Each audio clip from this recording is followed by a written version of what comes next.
नमस्कार, आप देख रहे हैं लाइव इंडिया हर पल। मैं हूं आपके साथ रेखा मिश्रा। भारत की सख्ती के बाद पाकिस्तान ने बीएसएफ के जवान को लौटा दिया है। आज अटारी बॉर्डर से बीएसएफ जवान जो है वो अपने घर पहुंचे। घर पहुंचने के बाद लोगों के अंदर बेहद ही खुशी नजर आई। आपको बता दें कि पाकिस्तान ने भारत के बीएसएफ जवान पूनम कुमार शो को वापस लौटा दिया है। पाकिस्तानी रेंजर्स ने अटारी बाघा सीमा से रास्ते बीएसएफ कांस्टेबल को वापस भेजा है। वे पिछले करीब 20 दिनों से पाकिस्तान के कब्जे में थे। कांस्टेबल पूनम कुमार सुबह 10:30 बजे वतन वापस लौटे हैं और उनसे पूछताछ भी हुई। पूनम कुमार गलती से इंटरनेशनल बॉर्डर क्रॉस करके पाकिस्तान पहुंच गए थे, जिसके बाद पाकिस्तानी रेंजर्स ने उन्हें हिरासत में ले लिया। वे पंजाब के फिरोजापुर सेक्टर में तैनात थे। भारत ने 7 मई को ऑपरेशन सिंदूर के तहत आतंकी ठिकानों पर सटीक हमले किए। पाकिस्तान ने भी जवाबी हमले किए, जिससे तनाव बढ़ गया। ऐसे में पूनम के परिवार की चिंता और भी बढ़ गई। बता दें कि पूनम कुमार की पत्नी राजनी ने उम्मीद जताई थी कि डीजीएमओ की बातचीत में पूनम कुमार के मुद्दे को उठाया जाएगा। उन्होंने कहा था, जब भारतीय सेना ने 3 मई को एक पाकिस्तानी रेंजर को राजस्थान में हिरासत में लिया, तब लगा था कि शायद मेरे पति को भी छोड़ा जाएगा, लेकिन ऐसा नहीं हुआ। अब डीजीएमओ वार्ता से नई उम्मीद जगी है। रजनी ने यह भी कहा था कि पश्चिम बंगाल के मुख्यमंत्री ममता बनर्जी ने रविवार को उन्हें फ़ोन किया और हर संभव मदद का आश्वासन दिया। मुख्यमंत्री ने उनके ससुराल वालों की चिकित्सा सहायता में भी मदद की। 22 अप्रैल 2025 को पहलगाम में पाकिस्तान समर्थित आतंकवादियों ने पर्यटकों और नागरिकों पर हमला किया, जिससे 26/11 मुंबई हमले के बाद भारत में सबसे घातक आतंकी हमले में से एक माना गया। इस हमले ने भारत की शून्य सहिष्णुता की नीति को और मजबूत किया। जवाब में भारत ने 7 मई को ऑपरेशन सिंदूर किया, जिसमें भारतीय वायुसेना, थल सेना और नौसेना ने समन्वित रूप से पाकिस्तान और पीओके में आतंकी शिविरों को नष्ट किया। इस ऑपरेशन ने न केवल आतंकी बुनियादी ढांचे को ध्वस्त किया, बल्कि पाकिस्तान को यह स्पष्ट संदेश दिया कि भारत किसी भी आतंकी गतिविधि को बर्दाश्त नहीं करेगा। पाकिस्तान ने इस ऑपरेशन के बाद 7 से 8 मई की रात को भारत के 15 सैन्य ठिकानों जैसे श्रीनगर, जम्मू, पठानकोट और अमृतसर पर ड्रोन और मिसाइल हमले किए। हालांकि भारतीय नौसेना, वायुसेना और थल सेना के एकीकृत प्रयासों ने इन हमलों को पूरी तरह विफल कर दिया। भारतीय नौसेना ने अपनी वाहन युद्ध समूह और उन्नत वायु रक्षा तंत्र का उपयोग कर पाकिस्तानी वायु तत्वों को समुद्री क्षेत्र में निष्क्रिय कर दिया। वहीं फिलहाल भारत की सख्ती के बाद पाक से जो है भारत के बीएसएफ जवान पूनम कुमार को वापस देश भेज दिया गया है, जिसके बाद उनकी पत्नी ने खुशी जताई है और धन्यवाद दिया है, और साथ ही अन्य नेताओं की भी प्रतिक्रिया इस पर सामने आई है। देखिए मैडम, सबसे बड़ी बात तो 20 दिन वो हमारे देश में नहीं थे, पाकिस्तान की तरफ से अरेस्ट हो गए थे। तो आज तो बहुत ही खुशी हुई। सुबह में ही फोन आया था सीओ साहब का वहां से कि देखिए वो पीके साहब आ गए हैं, इंडिया आ चुके हैं, टेंशन मत लीजिए, वो एकदम सही सलामत है, आप टेंशन मत लीजिए, बिल्कुल ठीक है। और मेरे हस्बैंड ने भी मुझे वीडियो कॉल किया था, एकदम टोटली वो फिट है, फिजिकली फिट है, और बोल रहे थे कि टेंशन मत लो, मैं ठीक हूँ, मैं फ्रेश होके मैं तुमको 3 बजे फोन करता हूँ। घर कब तक आएंगे, कोई बात नहीं मैडम, अभी तो कुछ नहीं बताए। वो उनको छोड़ने को लेकर देखा गया कि काफी बातचीत बहुत जी सीएम से भी आपकी बात जी। देखिए मैडम, उनसे तो मेरी 3 दिन पहले कांटेक्ट हुई थी, 4 दिन पहले। तो उन्होंने मुझे कहा था कि टेंशन मत लीजिए, इसी सप्ते आपके हस्बैंड आ जाएंगे। मैंने उन्होंने भी बहुत योगदान दिया, बहुत जोर शोर से वो भी बात कर रही थी। बीएसएफ के डिपार्टमेंट में जितने भी सीनियर है, हमारे यहाँ के जो चेयरमैन है, वो तो शुरू दिन से ही लगे हुए हैं, और कल्याण सर भी आए थे, फोन पे वो भी बात करते थे, कैसे है, नहीं है, टेंशन मत लीजिए, आपके हस्बैंड बहुत जल्दी। देखिए सभी का सपोर्ट है, पूरी देश मेरे लिए खड़ी थी, तो सबको हाथ जोड़ के थैंक यू कि आप लोगों की वजह से मेरे हस्बैंड इंडिया आ पाए हैं। सुबह कितने बजे पता चला कि वो 10:30। किसने कॉल किया था? कोई बीएसएफ की कोई कमांडर किन्हीं का फोन आया था सर का, कि उन्होंने ही बताया कि वो आपके हस्बैंड इंडिया आ गए हैं। जी। कोलकाता आने के लिए या दिल्ली वो कब तक पहुंच रहे हैं, ऐसा कुछ बताया? नहीं, अभी तो उन्होंने कुछ नहीं बताया। अब उन्होंने कहा कि मेरे हस्बैंड वीडियो कॉल किए थे, बात हुई उनसे, उन्होंने कहा वेट करो, मैं 3 बजे फिर फोन करता हूँ। क्या लग रहा है कि जिस वक्त वो गए थे वो हालत और अभी उनकी कैसी है? देखिए थोड़ी तो वीकनेस हुई होगी, 22 दिन वो बाहर अलग स्टेट में थे, ऐसे वो तो ठीक ही दिख रहे थे, ऐसी कोई बात नहीं है, फिजिकली वो फिट है। सेंट्रल गवर्नमेंट को कुछ बोलना चाहिए? जी जरूर। देखिए हमारे सरकार मोदी जी है तो सब चीज पॉसिबल है, क्योंकि देखिए जो 22 तारीख को जो पहलगाम अटैक हुआ था, उन्होंने 15 से 20 दिन में जो ऑपरेशन सिंदूर करके सबके सुहाग का बदला लिया, जिसका नाम रखा गया था ऑपरेशन सिंदूर। उसके 3 से 4 दिन बाद मेरे सुहाग को उन्होंने रिटर्न लाया है, तो मैं उनको हाथ जोड़ के बहुत बहुत धन्यवाद देना चाहती हूँ। मेरा नाम रजनी शाह। चलिए, ये तो अच्छी बात है। और ये स्वागत योग्य बात है। और इससे यही लगता है कि हो सकता है कि सीज फायर का कुछ जमीन पर असर हो रहा हो, क्योंकि बीच में देखा था कि पाकिस्तान सीज फायर डिक्लेयर होने के बाद भी काफी हरकतें ऐसी कर रहा था जिसमें ये नहीं समझ में आ रहा था कि वो सच्ची में सीज फायर करेंगे या नहीं करेंगे, क्योंकि पाकिस्तान की एक पुरानी आदत रही है कहना कुछ और करना कुछ। पर चलिए, सीज फायर इसका मतलब है जमीन पर दिखती है। मैं ज्यादा नहीं कोई रक्षा का विशेषज्ञ हूं, पर मैं तो उसको ऐसे ही पढ़ूंगा। तो शांति स्थापित हो दोनों देशों के बीच में, जिस कारण से ये सीज फायर किया गया है, ये उसकी तरफ एक अच्छा कदम है।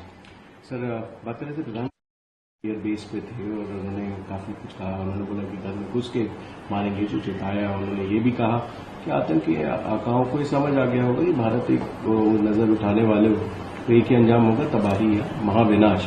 इस तरीके से उन्होंने अपने वॉरियर्स को भी और दूसरे नहीं, वो तो अच्छा है। देखिए, फौज लड़ाई लड़ी है, फौज के बीच में हमारे प्रधानमंत्री जाएं, अच्छी बात है। 71 की लड़ाई में इंदिरा जी गई थी, उसके बाद उसके पहले जब 65 का युद्ध हुआ और युद्ध हुए तो बॉर्डर पे हमारे लोग गए, मंत्री गए, सब लोग गए। ये जाना एक अच्छी बात होती है। और नेचुरली जब आप फौज से मिलेंगे तो उनको प्रोत्साहित करेंगे, उनको लक्ष्यों के बारे में बात करेंगे, और लगता है उसको सेना को कि हम देश के लिए जान दे रहे हैं, हमने अपना जान जोखिम किया है। और देश के मुखिया, प्रधानमंत्री के साथ ऐसा लगता है कि पूरे देश फौज के साथ खड़ा है। और ये भारत की परंपरा रही है, बॉर्डर पे जाना, उनके साथ समय बिताना, उनको अपना सहयोग दिखाना, उनको अपना समर्थन दिखाना, सलाम करना, ये अच्छा कदम है। वो काफी दिन से उसको पाकिस्तानी सेना ने बंद किया हुआ था, पाकिस्तान के गवर्नमेंट ने। मैं समझता हूं कि उसको तत्काल छुड़वाना चाहिए था, पर आज छूट गया। मैं निश्चित तौर से और उस जो हमारा छोटा है बीएसएफ का जवान, उसको मैं अपनी शुभकामनाएं देता हूं। और वो जो इतने दिन से प्रताड़ित और इतने दिन से बेचारा परेशान रहा होगा, मुझे लगता है कि अब उसको सुकून मिलेगा। मैं जो आज 23 तारीख से पाकिस्तान का कब्जा में था, आज 23 दिन के बाद 24वां दिन जो हुआ, हमें लड़का को केंद्र सरकार, राज्य सरकार सवाई मिलकर हमें लड़का को पाकिस्तान से रिलीज कराया और रिलीज कराकर इंडिया में लाया। इन लोगों को धन्यवाद देते हैं, धन्यवाद देते हैं। और हम फिर चाहते हैं कि लड़का जब आया तो फिर अपने देश के रक्षा में फिर लग जाए। बस यही मेरा कहना है कि सभी को धन्यवाद देते हैं। सभी हमारे साथ मिलकर,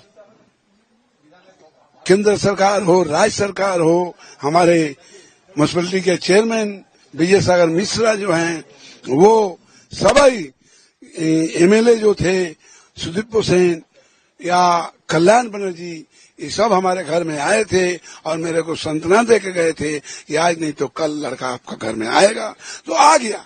मैं बोलूं कि वो आ गया, मैं यही खुशी हूं और यही धन्यवाद देता हूं। सभी को, दीदी को भी धन्यवाद देता हूं और इन लोगों को और केंद्र सरकार को भी धन्यवाद देता हूं। जय हिंद, भारत माँ को करके हम अपना वक्तव्य समाप्त करते हैं। सेंट्रल गवर्नमेंट के लिए क्या बोले? सेंट्रल गवर्नमेंट के लिए तो बोले हैं हम कि सेंट्रल गवर्नमेंट जो किया है, पाकिस्तान से हमारे लड़का को लाया है, लड़ाई करके जैसे भी हो वो लेके आया। और हमारा खुशी है कि अभी तक लड़का के साथ बात हुआ नहीं है, ये मालूम हो गया कि लड़का इंडिया में आ गया। कब तक घर आएंगे? ये हमको पता नहीं है। कब तक वो लोग छोड़ेगा ये भी हम नहीं बता सकते हैं। उसका मेडिकल होगा, क्या क्या होगा, इसके बाद उसको कब छोड़ेंगे नहीं छोड़ेंगे ये हम नहीं बता सकते। पुलवामा अटैक हुआ, उसके बाद में ऑपरेशन सिंदूर, हाँ ये चीज बोले तो ऑपरेशन सिंदूर जो हुआ, इसके लिए मोदी जी को मैं धन्यवाद दूंगा और कहूंगा कि हमारे देश का जो उग्रवादी है उसको जितना जल्द खत्म करना है आप कीजिए। सभी को, केंद्र सरकार को बोलेंगे, राज्य सरकार को बोलेंगे कि जितने उग्रवादी हमारे देश में आते हैं, ताकि हमारी देश का रक्षा से न करके वो लोग उग्रवादी पब्लिक को मारता है, सेना को मारता है, इसको खत्म करने के लिए मैं बार बार कहूंगा कि केंद्र सरकार हो या राज्य सरकार हो, हम इनको खत्म करने के लिए बार बार निवेदन करूंगा, अनुरोध करूंगा कि इसको जल्द से जल्द खत्म हो जाए, तो हमारे देश का पब्लिक जो है शांति से खा कर रह सके, खा के नौकरी भी बढ़िया से कर सके, कमाए खाए। क्या ये आप बोल सकते हैं कि जो ऑपरेशन सिंदूर था उसी के तहत आपके बेटे को भी छोड़ दिया गया? अब हाँ, ये तो हाँ, सिंदूर को जो था, ये लड़ाई होने के चलते आज 20 दिन से रोक के पाकिस्तान रखा था।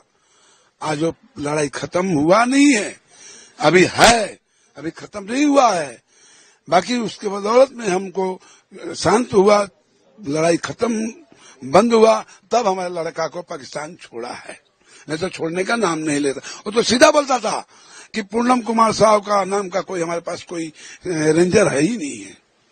बाकी बाद में जब व्हाट्सएप से हम लोग फोटो में देखे, तब वो सरकार की नहीं हमारे पास है, तब वो पाकिस्तान सरकार कि हाँ हमारे पास से आपका सोल्जर है। उसी के लिए लड़ाई चल रहा था, और जब भी हो, जैसे भी हो, ये हमारे धन्यवाद है केंद्र सरकार का, भारत सरकार का, कि 22-23 दिन में जो है लड़का आना चाहिए उसको, 1 हफ्ता में। बाकी लड़ाई की वजह से लड़का को आने में देर हो गया, पाकिस्तान छोड़ने का नाम नहीं लेता था। बाकी किसी तरह लड़ाई झगड़ा करके हमारे बीएसएफ के डीजी सीओ सवाई मिले, लड़ाई को आमद छे लेके। तो बीएसएफ जवान जो है वो पाकिस्तान से भारत लौट आया है, और परिवार में खुशी की बात, खुशी जो है साफ तौर पर नजर आ रही है। पत्नी का बयान भी हमने दर्शकों को सुनाया, और साथ ही अन्य नेताओं ने भी जो है इस पर अपनी प्रतिक्रिया व्यक्त की। मेरे साथ फिलहाल अभी के लिए इस खबर में इतना ही। आप देखते रहिए लाइव इंडिया हर पल। नमस्कार।